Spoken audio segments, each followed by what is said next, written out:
All right, welcome to the webinar this morning. We're going to talk about what to expect with the FDA Advisory Committee meetings. Tim Franson is our guest, and he's going to be answering questions for us.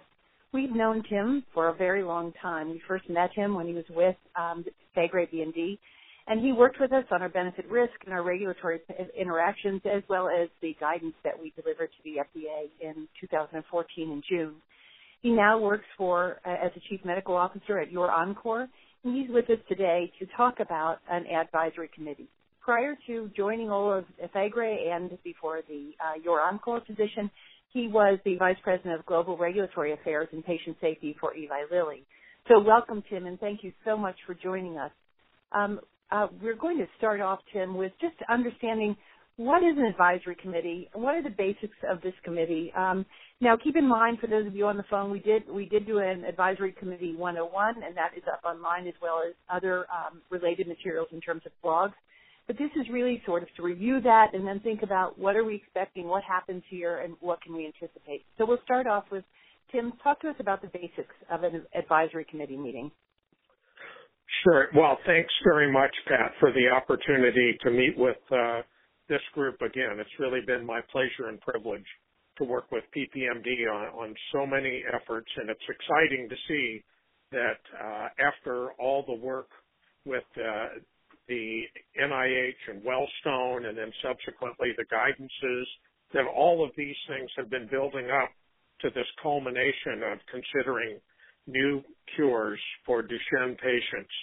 So this is one of the final steps in that process for candidate drugs. And where advisory committees fit is essentially very much consistent with their name. The advisory committees are constituted to provide advice to FDA. And these committees, there are approximately 50 of them, which are operated by the FDA for use in advice to their groups. There's a number for human drugs and biologics, for veterinary drugs, for devices, and for a variety of other important areas that FDA oversees. In particular, there are about 15 of the advisory committees that are dedicated to specific therapeutic areas, and the one that I know you're all interested in relates to what's called the Peripheral and Central Nervous System Drug Advisory Committee. And that's the group that oversees considerations for drugs in application for Duchenne or Becker or a variety of other muscular dystrophies, multiple sclerosis, and other neurologic type problems that may or may not be able to be well addressed by therapy. The way they're tasked is that there are actually laws that cover how advisory committees are set up, and that's the Federal Advisory Committee Act. It's something that was passed by Congress. Underneath that are a layer of regulations that FDA and the federal government promulgates to say how these should be operated. And then there are a series of guidances for advisory committee operation that talk about how best to engage the public in these matters, what are the voting procedures, how do they choose advisory committee members, and so forth. So every advisory committee is selected on the basis of two main criteria.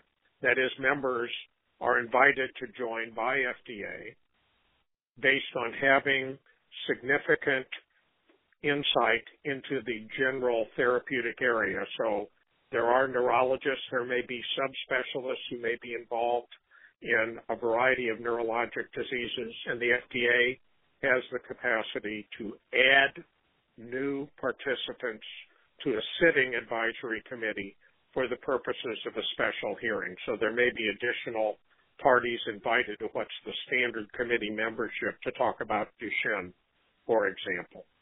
That's one criteria. And the other is to not have any significant conflicts of interest. So someone who's been a major investigator in a drug trial would probably not be appropriate to be invited to sit on a committee. Sorry, go ahead. Yeah, thanks, Tim. I just wanted for you to explain, is this committee that will stand for the upcoming advisory committee meeting, will this be consistent throughout? Could we expect that this same committee will sit for drugs related to Duchenne muscular dystrophy in the future? Well, great question, Pat. And it's likely that a majority of those members will be on the committees for the future, both for the next hearing, which is scheduled in January, and in the near term. Now, advisory committee members, so there's usually about a dozen such members on each standing committee. They usually serve for a several-year term. They could be reappointed, but there are frequently folks who rotate on and off these committees. So it's likely that the general core will be the same. Good, thank you. And then what do they do to prepare for these meetings? Well, for every meeting that occurs, FDA has to opine that an advisory committee is necessary. In other words, every product that is considered to be approved as a new drug or biologic does not necessarily have to have an advisory committee hearing. When FDA determines that they need external advisors to help them with that, there is a schedule set, and FDA prepares briefing materials for a meeting, as does the sponsor of the new therapeutic agent. And those preparation materials are then provided to the advisory committee members and any additional special committee members that are invited to join, again, at the selection by FDA, because these are FDA committees constituted by them as special government employees. So they get a pretty thick binder of reading material from both FDA and from the drug sponsor, and those things are prepared relatively independently. So this would be the views of each respective constituency. It's kind of like in a legal trial where there are folks representing the different perspectives, but unlike a legal trial, there may be a lot of areas of agreement as opposed to being adversarial. I see. And how are they given these briefing books early? So they must have them already. Is that right? It's likely that they would already have them in their possession and are reading them for the meeting that is upcoming in a week or so. And it is also important to understand that those materials are going to be made available to the public, with rare exceptions. And the exceptions would be if there's proprietary information in there about manufacturing processes or things that would constitute competitive information that other companies are not supposed to have access to by virtue of the laws that govern these advisory committees. Thanks, Tim. And in that case, where there is proprietary information, are parts of the briefing book available to the public? Or do they redact that and release what is not proprietary? Another great question, and the answer is that the vast majority of the information will be provided to the public, and that is usually provided on FDA's website about 2 days prior to the actual committee meeting, and that any proprietary information like manufacturing processes would be either redacted or that section just not be provided. But the things of importance to patients about safety, about effectiveness, and so forth are almost certainly going to be there. Great, thank you.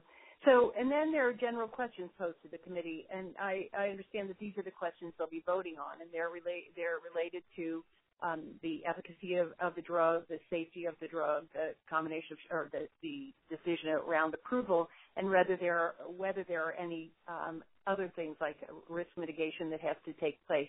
Can you talk to us a little bit about these questions? So the first one, whether the data submitted by the sponsor demonstrates significant efficacy, clinically meaningful outcomes for the proposed indication use, and provides necessary information for prescribing that use. And so the committee's provided these questions, and will they vote on them? And can you speak to those questions a bit? Absolutely. So the questions are prepared for the advisory committee by the FDA, usually by the review division and by the office that in FDA that oversees that review division. So the review level folks are the therapeutic experts who will be looking at the entire application and have probably been looking at those materials for weeks and months. The advisory committee gets but a glimpse of all that. So they have to opine based on these two large binders that they receive, one from FDA and one from the sponsors, whether the burden of evidence supports significant efficacy. And there's always this issue about what constitutes a clinically meaningful outcome. And FDA has usually defined this as something that impacts a patient's quality of life that is measurable or survival, but something that might be measured only by a medical device that does not translate into some meaningful life benefit for a patient may not be seen by FDA as a clinically meaningful outcome. So the other important point there is for the proposed indication and use. So FDA kind of ring fences, as does the sponsor, in terms of what the intended use is for, and based on that intended use, and that may be a defined subset of a population, as with age groups in Duchenne or those who have specific ambulatory or non-ambulatory status. And if those things were studied and data are available as part of the new drug or new biologic application, those then are part of the burden of evidence for whether that is sufficient for saying it's effective and that it's sufficient to label the product so that prescribers are able to use it in accordance with the data that was provided. Right, so the committee will vote on that. Is that correct? That is correct. The FDA usually has 3, 4, 5, 6 questions. That would certainly be one of the questions. And I thought that the PPMD website, which highlights an overview of the process, had a great graphic there that was captured from FDA's website about how will the day unfold. And it talks about the flow of things. It all culminates in the questions. The voting that occurs are usually in 4 areas. Is the drug effective? Are there significant risks that need to be taken into consideration? Are the benefit risk factors sufficiently balanced that the drug should be approvable? And then last, in order to be able to enhance the use, are there significant risk management or mitigation efforts that should be employed as part of the release of the drug for public use? And then the committee may be asked to also opine on other specific questions that are dictated by the drug. And finally, I know folks always have a question, well, can I ask some additional questions of the committee for voting or so forth? Usually the only one who can modify the questions that FDA submits to the advisory committee panel would be the chair of that advisory committee, and then only if that advisory committee chair has spoken to FDA and agreed with them about any significant additions. So there's no additions from the floor or from the sponsor. And so all of those things become important considerations. And I see on the slides here that once you talk about the safety and the efficacy, then it's looking at them together. What are the benefit expectations? What are the risk considerations? And then how do you balance those out given the severity of the illness and whether there are available therapies or not already approved? And even if there are significant risks, are there so-called REMS, risk evaluation and mitigation strategies, as you see on the slide, that will allow one to select people either at very high or very low risk of those adverse events so that a practitioner can use better judgment about who to put on the drug or not put on the drug. Great, thank you. And so each of these questions is voted on by each member of the committee. Is that accurate? That is usually correct. And the reason I say usually, Pat, is there is some discretion in the advisory committees that sometimes there may just be a general discussion. They may not always take a final vote on each question. And very interesting, the FDA has commented on many occasions. I've had the privilege to attend dozens of these, probably 40 or more, over the course of my career in industry and after I retired from industry and consulting. And FDA frequently says that it's not just the numerical vote. It is the quality of the discussion and the observations that experts have that really helps FDA in informing their decisions. So a vote in the numbers, it will not be considered as the overriding factor. It's the quality of the discussion that goes with those votes. And usually FDA and the committees have a significant discussion. Many of the members may opine on each of the questions, so it's not just a vote, but it's a review of factors that committee members may have a concern about or want to raise an additional consideration to the attention of the FDA reviewers. Thanks, Tim. And so basically this is going to be an interactive discussion and perhaps a vote between the company, the FDA, and the committee itself as they discuss what is happening, what they've learned, what the briefing books have said, what questions they may have or may not have from reading the briefing books, and what points of discussion they feel are relevant to the discussion. Is that accurate? That's very accurate. That after the introduction and conflict of interest, the sponsor usually gets the opportunity to present first, and will usually focus discussion on what's likely to be those questions at the end. Then FDA will similarly present on those same topics, again independently. Then there would be the open public hearing. Then FDA would pose the questions formally to the committee, and then the committee would then discuss and deliberate on each of those. May or may not take a numerical vote, definitely will have the quality discussions that they would like to have. So sorry to be so wordy. The bottom line is yes, that's how they pursue it. Great, thank you. And then, so in the open public hearing, and there are any number of individuals that have been that have submitted written testimony, but also have shared their intention or wish to participate in the open public hearing. So are these individuals who participate in the open public hearing, obviously they're going to write their testimony and describe their experience with the drug or their belief that it should be approved and what they think about this. But do they get to have a role in trying to shape some questions for this discussion?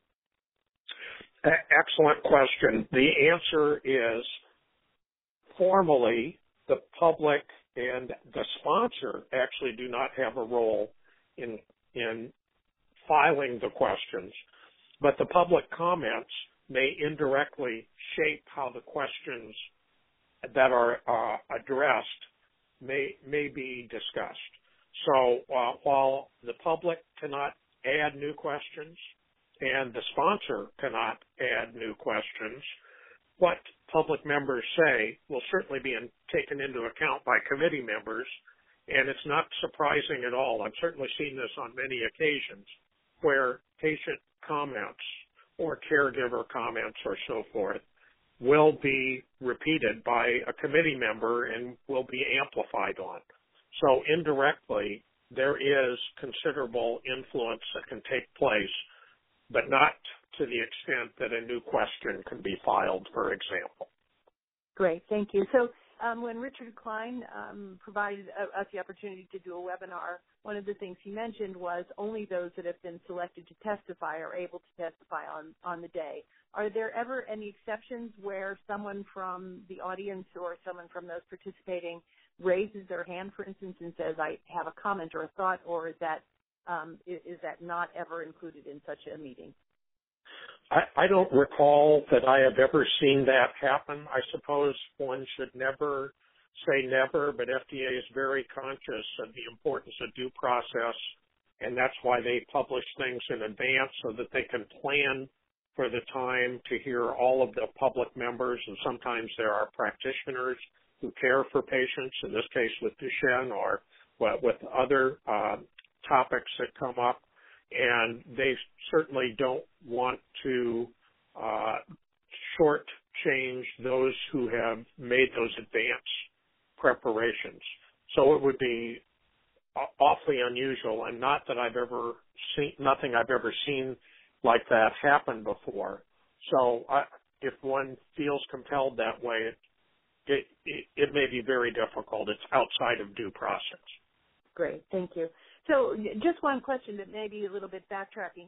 We talked about the advisory committee, and we know on the FDA committee there will be people from Cedar Division of Neurology and perhaps others who are attending in this discussion.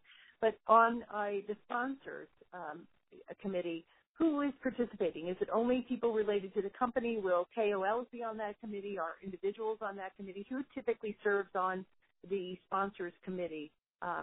I think I've heard it referred to as the bullpen. I'm not sure if that's accurate, but can you describe who might sit on the sponsors advisory committee or the sponsors committee? Absolutely. And bullpen is probably an adequate description for those who stand and wait. If you're a baseball fan, you understand you have a lot of folks on a bench out waiting, and they may or may not be needed. But the sponsor representatives are whomever the sponsor chooses. So each company has, at their discretion, the ability to choose who's going to participate. Frequently, it will be senior members of the scientific components from within a company. And often, in fact, almost every time I've seen, there will be important investigators or other experts from outside the company who will provide their views on the values and the concerns related to a new therapy. And that is, again, at the choice of the sponsoring company to select who they wish to speak. And then they would also have the opportunity to select experts in particular areas where questions may arise who would sit in that bullpen or the parties in waiting. And that may be statistical experts or clinical experts or chemistry manufacturing and control experts or drug safety experts who might be called on to respond to queries that may come from the FDA review members who are there, as well as the FDA advisory committee members who would be in attendance. Great, thank you. So, Tim, a little bit about the briefing books. This sounds like a pretty huge job, and I understand that the sponsors themselves develop their own briefing book. But who on the FDA side is responsible for the briefing book? Is this a collective sort of discussion? Is this one person who is appointed by the FDA Division of Neurology to develop the briefing book? And how does that get accomplished? Well, that's a really interesting process, and it's no single person. In fact, when a new drug application is submitted by a sponsoring company to FDA, there are multiple sections of that document that are separated and distributed either electronically or in hard copy to the relevant domain experts within FDA. So there would be a lead clinical reviewer, a lead safety reviewer, a lead chemistry manufacturing control reviewer, and they may have with them several other clinicians on the clinical section, for example. Those parties would be responsible for assembling the information that is compiled by the FDA overall. Usually the division director or deputy director has a significant role in overseeing all those pieces coming together in the FDA's briefing book.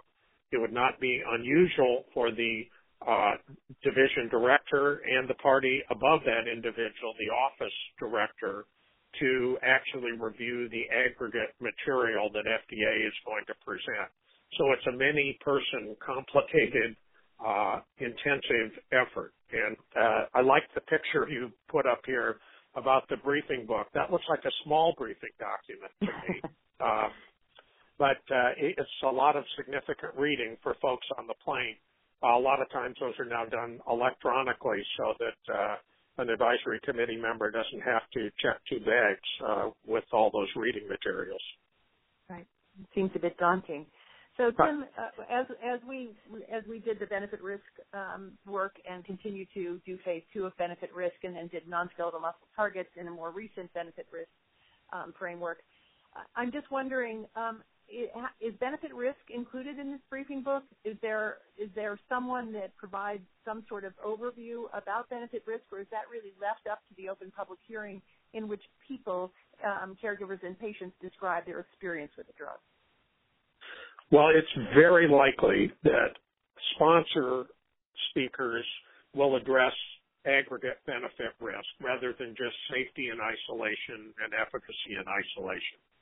It is typical now for FDA to talk about benefit risk in terms of how those factors balance out. And I think a number of you have seen the benefit risk grid that FDA now utilizes. It's a 3x5 table, 3 columns one way, 5 columns the other, that talks about the severity of the condition, the availability of current therapies, and so forth.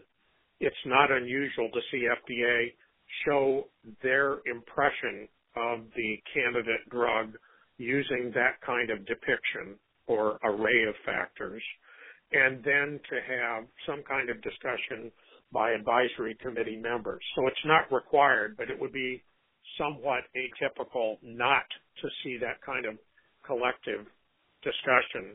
And quite frankly, I think with the PPMD guidance that was submitted and subsequently with what FDA has done and inclusion of in their guidance discussion of benefit risk, there's certainly an appreciation that that's absolutely vital to the discussion of a new agent, and that kind of information needs to translate to a label so that prescribers, when a drug is approved, have that balance of benefit and risk information to help inform their choices for individual patients. Thanks, Tim. It is, for all of us that are parents and have been in a doctor's office when the word Duchenne is said out loud and confirms our worst suspicions, actually. And then when all of us have, in that same situation, said, what options do we have? And before this day, the answer was nothing. We use steroids. Some of us use steroids. There's many, many different uses, as you know, in regimens that are or recommended, but nothing definitive. So this is a very, it's a very exciting, frightening, hopeful opportunity for us to think about having an option on the table and having that discussion around benefit risk. So if we think about this AdCom, then, all right, so we've gotten to this point. The discussion has taken place. The open public hearing comments have been made. The experiences with this particular compound or the compounds in the future will have been discussed. So then what happens next? The committee will take a vote, and they will, what happens after they will make a recommendation, and then what? Well, that's where the real decision-making occurs. To go back to the title of this group, the advisory committee provides advice to FDA. That advice is not binding, and as you see, the advisory committee is a 1 or at most 2-day hearing, and the advisory committee members have perhaps a week or a little more to review those materials. So they have one perspective framed by what they have been able to study. The review divisions, on the other hand, may have spent 6, 7, 8 months reviewing all those documents and have a mandated responsibility in the process. So they may or may not accept and act similarly to the advisory committee recommendations. And I would say, depending on the group, the particular advisory committee rather, In the Center for Drugs, 80 to 90% of the advisory committee recommendations are usually consistent with the FDA review division actions, but therefore in that other 10 to 20% of instances, the FDA review division would say, thank you for that advice. However, based on what they have seen in a more extensive review, or as they have studied some particular areas that may or may not have come up for the advisory committee discussions, they may disagree.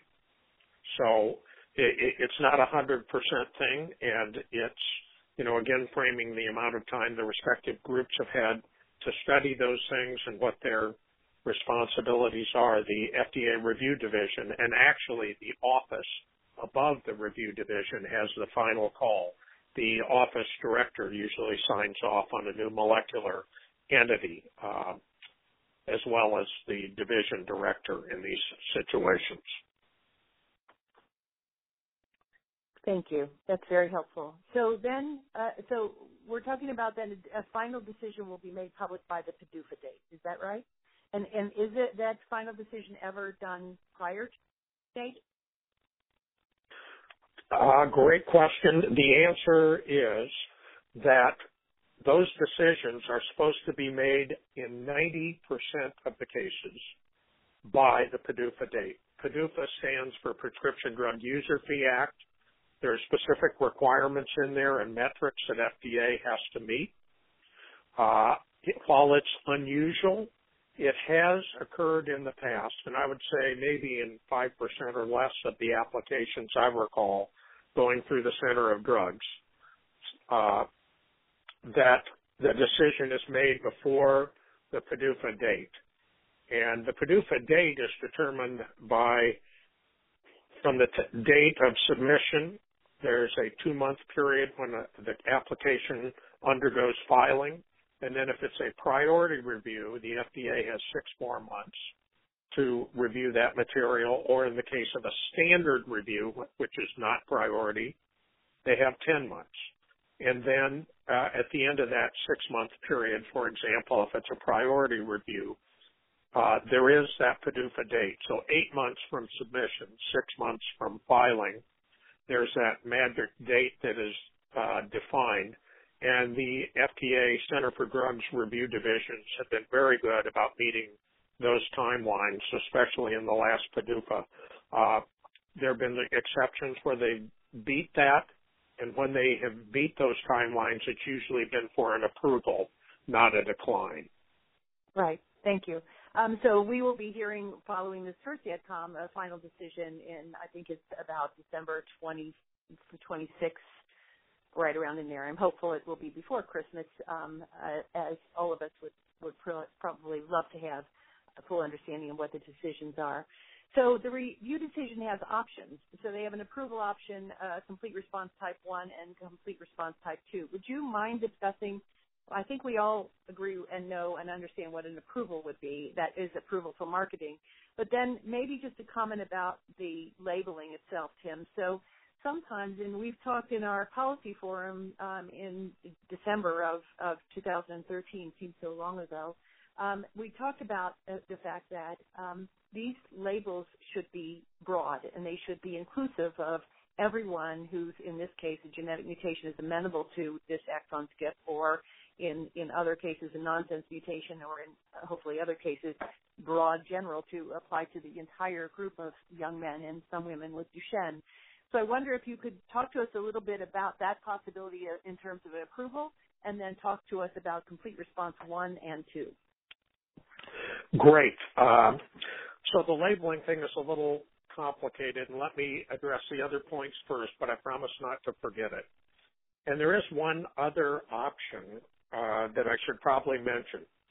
And it's a bit of a wild card, and that is if a sponsor of the new drug application provides new information to FDA within the last 90 days of review, the FDA has the option of declaring a major amendment. What that means is that new information needs to be reviewed, and FDA gets to extend the review time clock by 3 months. So if that occurs, and that should not occur unless the sponsor feels there's new significant information that the FDA needs to see, that would mean the PDUFA date would change by 3 months. And that is something that is legislatively mandated. Presuming that doesn't happen, the division and office have the 3 options you see in the slide before you. That is, approved for marketing, or complete response type 1, which says, we've just got to agree on the specific labeling, and we get 2 more months to do that. And that's usually not a problem for a manufacturer or a sponsor or for the division. Those are very efficiently handled, and it usually indicates that both parties are really close on agreement of how the data should be depicted. Complete response type 2 includes a number of things. FDA might say your application was not sufficiently informative in the manufacturing area or in the clinical area, and they might ask for reanalyses of the data already submitted, which would take a few months, and then they get another 6 months of review after it's resubmitted. Or, perish the thought, FDA might say we don't have enough information on safety or the effectiveness factors, and we're going to need to see another study. And that clock would not restart until that additional study can be made and completed, and that may take months to years. So that's not a good news piece of information for patient communities or sponsors, and it usually only occurs when FDA feels that significant safety or effectiveness questions have not been addressed, or that the manufacturing processes are not sufficiently well defined to ensure that supply and continuity can occur. So, Pat, I know you asked about labeling as well, and for both approval and complete response type 1, that means that folks are pretty darn close to where they need to be for the final labeling. The approval process usually indicates in hours we're going to get the final agreement, and labeling just for type 1s usually means just 1 to 2 months, and it sometimes happens faster than that 2-month period. And again, it's just FDA and the sponsor wanting to get right the language that will advise the providers, and also in many cases there will be a patient package insert or a med guide that will allow patients and their families a more thorough description of how the drug ideally should be used and what those benefits and risks may be. I realize labeling looks like a huge encyclopedic piece of information all printed in microscopic typing on a little 9 by 12 sticky that goes on a package. But it's meant to try to condense those hundreds of thousands of pages of information you see in the briefing book or the new drug application.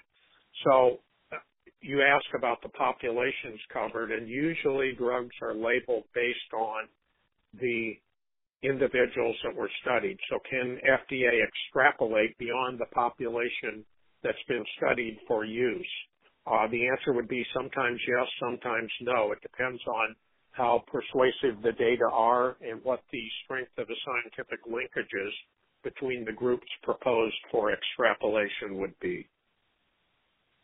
Right. I think, as you might imagine, in most of the cases, the trials currently target an ambulatory population. And so for families and for young men and some women who are too young to participate, below the age of 7 often, or non-ambulatory, then or the adults that are over 21 or 22 into their 30s feel like they really want to have these opportunities and these options on the table so that they can discuss those with their clinician and make a decision in the context of their lives that would be potentially beneficial. So I think the whole rare disease community is watching this to make sure, or hopeful, that the FDA recognizes this and it comes down to a benefit-risk decision I do recognize that in very small children, they may require additional safety data, but we're hoping for a label that's quite broad.